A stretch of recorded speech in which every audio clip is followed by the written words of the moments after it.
Okay, so we move on to University of Pennsylvania, UPenn part of questions.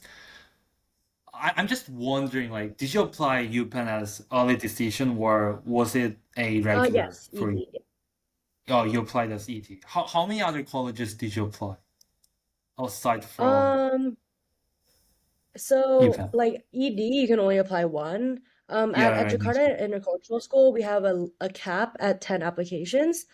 Oh, But I think like because like the UC system is like one yeah, right. application, yeah. So then like that counts Mhm. as one. So I think in total, if you count the UCs, I applied to like 14 schools, I think. Well, yeah, that's a lot. I think like if you really want to write essays that like are actually mm, like actually reflect like each school, like kind of what I was talking about. Like you can't be applying to like 40 plus colleges if you know what I mean. Like because then you're bound to run into mistakes of like typing the wrong school in your essay or like saying that you want to apply to a major that doesn't exist at that university or whatever. So I feel like less is more, but I feel like kind of do what you think is right. And always like I'm sure you guys know about it, like you have to have your like safeties, target and reaches and really making sure that you have a balance of that and that like because like at the end of the day like you only are going to be able to go to one school and so you want to be able to you want to go to any of those schools that you apply to regardless of like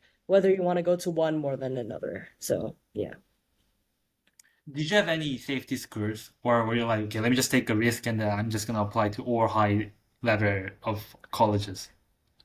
No, of course I had safety schools, and I think that it is so much better to have safety schools regardless of how strong your application is or you think it is. Because, like I said, like I always tell people, I think the American admissions systems can feel very randomized. So you really never know. Like you'll see the most like picture perfect candidates get rejected from a school that like they should have gotten into. And like that doesn't reflect on the candidate, but it's just like simply randomized, like in some aspects, I believe. So it's always important to have safeties, and I did have like majority safeties schools, and I only applied to like maybe one, two reaches. Like Penn was like one of the only Ivies I applied to. So you do really want to be selective Oh, with like what you're choosing.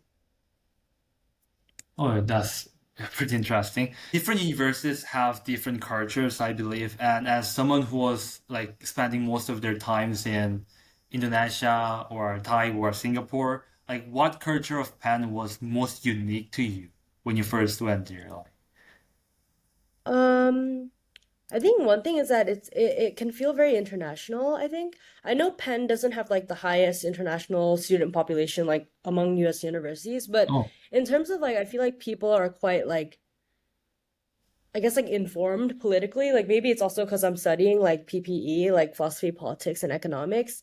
But like I'll bump into someone in like my math class and I'll be like, oh, I'm from Indonesia. And they'll be from like Poland and they'll be like, oh, I've been to Bali. Like it's like these kind of oh, interactions that always happen. And I think about Penn is that people are just very curious about like people. Like they want to know more about others and their backgrounds because that itself is also such an integral part of doing business because business, mm. especially at Penn, can be very personal. I think like you have to be able to know someone and have good social skills in order to like have a good business with them. So I think that just like everyone just being very welcoming and interested in like where you come from is something that I've really appreciated at Penn. Oh, okay. And while I was also researching about your college, I was able to find that they have a club called Venture Club, where they can go with a idea and then come out with a business, if I'm not wrong. Mm-hmm. Do you have any Yes. other like some favorite clubs that you are part of in Penn? One of my favorite clubs is actually called Southeast Asian Circle, and it's like one of the world's first like Southeast Asian culture and business clubs. So like we have a lot of events that kind of promote Southeast Asian culture, and like because I'm someone who's like half Thai, half Indo, and then I used to live in Singapore as well, so I'm very like connected with the Southeast Asian community. And what we do in that club is we kind of support Southeast Asian businesses in like the area, so in the Philadelphia Oh, area and kind of like do consult for them and like whatnot. And I think that that's been a really good club for me because, like I said, the community is very strong with the Southeast Asian students, and it also feels nice that I can use like we can use like our skills that we learn in classes and like about business to help like underserved populations in Philly and kind of like connect more with the Southeast Asian community there as well. Oh, okay. Wow, that's very interesting.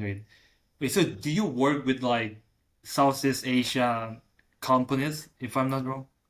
Like Like connecting and not really promoting more companies, of but their company? like yeah, kind of like small businesses in like the area. Like we'd Oh, work with small like businesses, right? restaurants or like small stores, small like grocery Oh, stores, things like that, like culture companies. So like very small companies that usually, since our club is like a pro bono club, so we don't get funding or like charge anything. So it's really just kind of trying to help out the community and like try to like provide them with strategies that could help them like share their mission to like the Philly community more. oh, okay. All right, all right.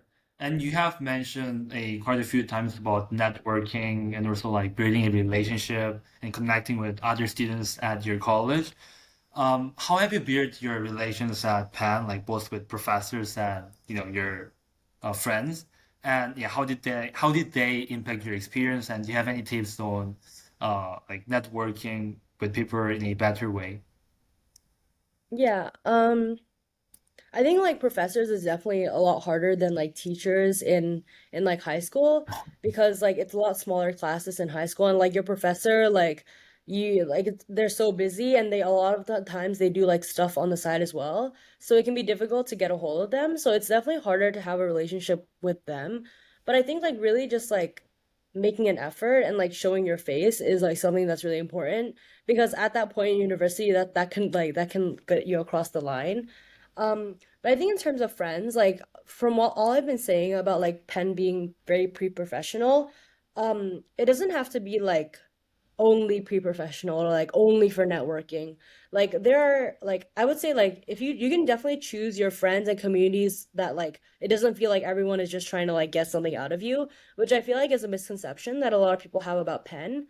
Like obviously there are some parts of it that are true, but like I stick to like a lot of the culture communities that I was talking about or just like my roommates or whatever. So um I think it really depends on where you meet your friends and like how much you bond. Like if you're meeting your friends in like if you're meeting like your peers in like a venture club that you mentioned, like you can assume that those will be more professional.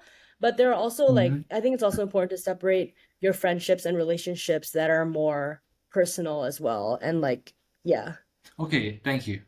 Just one more question from my side about UPenn. So, as you mentioned, it's quite an international place, and as you mentioned, you're part of a lot of cultural clubs as well.